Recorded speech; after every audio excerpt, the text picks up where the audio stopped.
Hey guys, and welcome back to another episode of Food School Smarter, Stronger, Leaner podcast on a mission to change the way the world eats.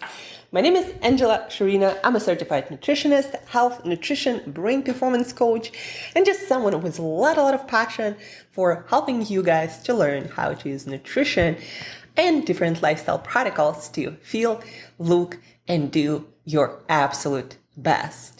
Guys, happy June 1st. Like, summer is officially here. Well, in some parts of the world, while traveling, you learn things like June 1st is actually the beginning of winter in places like Brazil or Australia or New Zealand. So when you are on the other side of the world, literally everything is upside down. Well, not everything, but a lot of things like that, right?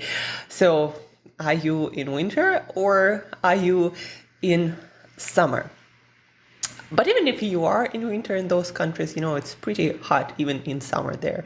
That is kind of fascinating. If you look at where Europe is, winter there, you really feel it. And the closer to the pole, the more you feel that winter. And when it comes to the South Pole, it seems like it's still warm there. Doesn't matter how close to the pole, right? Australia, I don't think they ever get snow. Don't think so. If I'm wrong, please correct me. Just fascinating how our world is, right?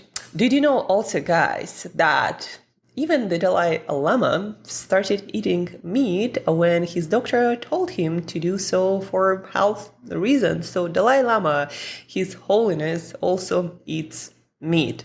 When it comes to health, it's no joke. And if the choice is between being healthy and fit and mentally capable to fulfill on your mission, or suffering from some health and brain and mental issues but sticking with the diet, even the Dalai Lama chooses to change his diet. So about Dalai Lama, true story. And I have a quote, and I blogged a little bit for my subscribers. And also I introduced two breakfasts, the one that helps you to feel happier and not stressed and more innovative and creative, and the one that basically is kind of like eating stress for breakfast. So check out the link in the show notes for that blog that, as usual, has very practical takeaways. And as usual, if you have any questions, there is a way to comment there and to ask any of the questions. And yes, no joke, guys, Dalai Lama eats meat too, so he does not consider it to be some sin. And the reason why I wrote about Dalai Lama, when I watched his interactions and appearances in the world, I always thought, what a balanced person. And I never thought that he was he didn't pose as, some idol or know-it-all, be-it-all. He's also cheerful and has this very balanced vibe. And I just thought to myself, there is no way he's eating some vegan or vegetarian diet, because those things long-term for most people mentally do not turn out to be good. And he also looks very healthy, and he does fitness, like walking or some other type of exercise, probably because he does understand the importance of exercise on our mind and on our body, and how it is important for longevity. And he probably does want to live long to, again, fulfill on his mission to bring more peace and balance into the world. So I thought to myself, there is no way he's vegan or vegetarian. And yeah, he is not. Never been vegan. Sometimes tried to go vegetarian, but didn't go that well. So if you are curious about that, read my blog and do some more research on your own. Today, guys, it's again June 1st, and I wanted to share with you, as a part of our first summer episode, I wanted to share with you a tool, neuroscience-based tool, how to cool yourself faster than what most people do that is not effective. And I don't want you to be cooling yourself that way, especially if you might end up being in a situation where cooling yourself is a matter of life or death. Maybe you're somewhere really hot and humid and you are overheating, like how to cool yourself and not to cool yourself. Our nervous system, the way our body maintains and changes its temperature, it's quite, interesting. It was really interesting for me to learn that not all the types of cooling ourselves are the most effective. It's just not how our nervous system is wired, how our body and nervous systems are wired when it comes to maintaining certain body temperature. And it's not just about cooling, it's also about heating. You can use the same tool to heat yourself up faster or to cool yourself down. And what I'm talking about, we have special areas in our body that when are cooled, they transmit the signal to our brain to start changing our core temperature faster and in the direction where we want it to go. So to change our core temperature, our temperature from the inside out, to start changing the temperature in the direction where we want it to go. Let's say we want to cool down, right? It's summer.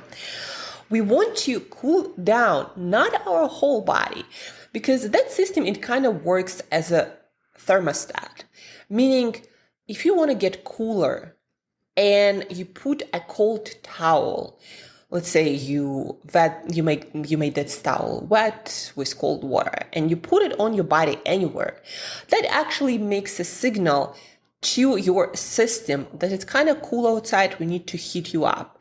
And that, in a life-threatening situation may end up to be deadly.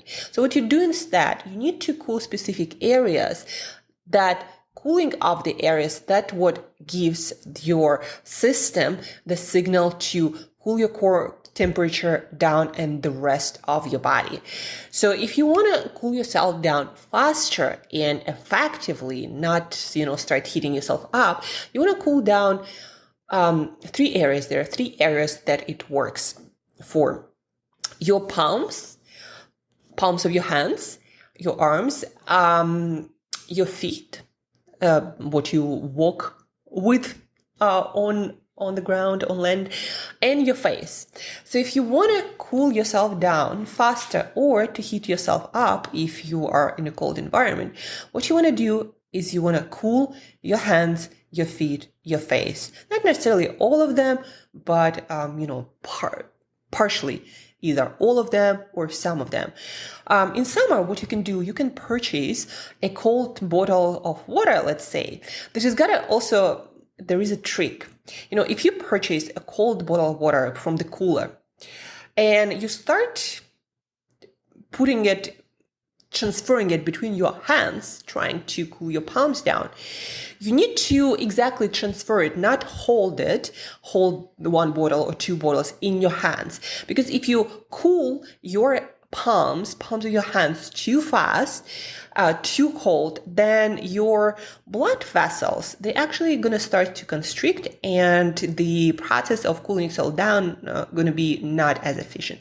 So what you want to do, if you want to, you probably want to get a cold bottle of water and start passing it between your hands so you don't make your palms cold too fast, too much, and constrict your blood vessels. Again, you want to pass that bottle or maybe a piece of, frozen, not a piece, but a bag of frozen peas between your hands, or maybe an ice cream between your hands.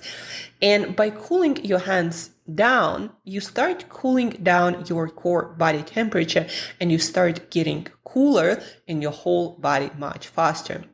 What you can also do is splash cold water on your face. Again, not maybe dipping your face in some iced water, but instead put cold water, like I'm doing like this.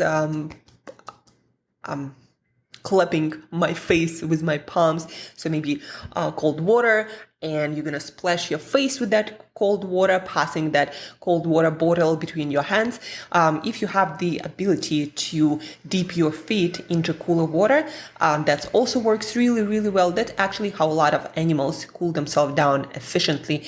in hotter environments, like in Africa, for example. They find some pool of water and they put their toes there, not necessarily their whole body, but their toes specifically, or they find a way to cool their feet or their palms down. So the same works for human. Again, if you are getting hotter, then the best way to cool yourself down is to make your palms of your hands cooler and your face cooler. And if you can, your feet too.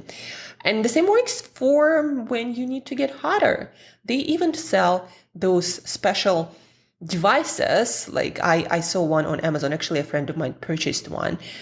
So when you need to warm yourself up, there is a device that you can heat up by charging it somewhere. And when you start getting colder, you just start transferring this device between your hands, warming up your palms, and you actually get much warmer overall without having to put on additional clothing or doing anything else.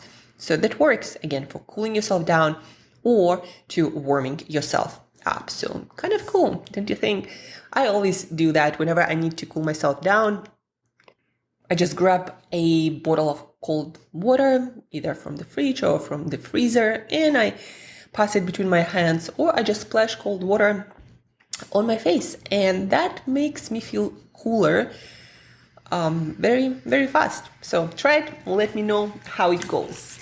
What else interesting? Today in Playa del Carmen, I'm doing a workshop on focus. I'm going to help a lot of digital nomads to learn how to be able to control their focus for the work that needs to be done. You know, when you're a digital nomad, when you are self-employed, when you work for yourself and you don't have any like boss or system to remind you when you need to work or when something needs to get done, plus you have a lot of trips or experiences available to you, very often your focus end up being kind of all over the place. So there are tools, lifestyle, nutrition, breathing, protocols, also some cognitive protocols that you can incorporate in your day. So you can focus whenever you need to focus for as long as you need to focus, whether you're getting sleepy or you start being distracted by the smallest thing in your mind or in your environment. So there is actually scientifically proven way to control your focus much, much better. So that's going to be happening tonight here in Playa del Carmen. And tomorrow I'm going to share with you the most important takeaways and also answers to questions that came up during this workshop. Because, you know, I always try to bring the information that from my perspective will serve people the best. But then people ask me questions that I wouldn't even think of myself. And that's where the most interesting conversations happen. So stay tuned for our focus episode tomorrow. What else? I'm very excited to announce that my book, Upgraded Nomad, Focused at Work, Healthy, Fit, and Happy to Enjoy Life's Adventures, is on Amazon, ready for pre-order. And there I'm sharing all the protocols when it comes to lifestyle, to nutrition, to behavior, to design of your environment, and quite a few hacks from digital nomad lifestyle, my personal stories. So the book is amazing. This is the first book that I'm very excited to release because it's going to contain all the tools and stories that I've always wanted to share. Plus, if you do go to Amazon now before June 15th, when it's going to be officially released into the world, you're going to have the opportunity of a lifetime, literally for a lifetime, you'll be able to ask me questions about anything that relates to implementation of the tools that you learned about in the book. So check it out, Upgraded Nomad, especially if you are considering working remotely and traveling a lot. That's going to save you a lot of time and energy. that you would waste on trying to figure out how to build routines for work and travels, and how to feel your best, how to adjust your energy, your focus, and enjoy your life at the same time, how to stay fit and healthy traveling to all these destinations, how to eat healthy no matter where you go, right? All of that is in the book, and it's available for pre-order with an amazing perk that if you pre-order it now, you'll be able to ask all of your questions at any time you want about, again, the implementation of protocols in the book. So check out the link in the show notes as well. So there are going to be two links. The one about Dalai Lama, even the Dalai Lama eats meat, mental health, body and nutrition. And the second one is Upgraded Nomad, focused at work, happy, healthy, and fit to enjoy life's adventures. So check them out. Stay tuned for tomorrow's focused episode. And whenever you need to cool yourself down, or maybe warm yourself up if you are in one of those places where it's winter time starting June 1st, then now you know what protocols to use to do it much more effectively by science, not just what logic would tell you to do. And it's actually not the right way to do it. And check out also research about that cooling down protocol. It's actually used in medical facilities whenever, somebody goes through the experience of hypothermia, basically getting too hot or too cold, and it is deadly when your temperature changes a lot. And so that trick they use in medical facilities to make the person adjust their temperature faster. So again, check it out, Google it, cool yourself, warm yourself up by science. Check out the link in the show notes. And guys, thank you for tuning in. Thank you for listening. And till next time, as usual, eat better daily.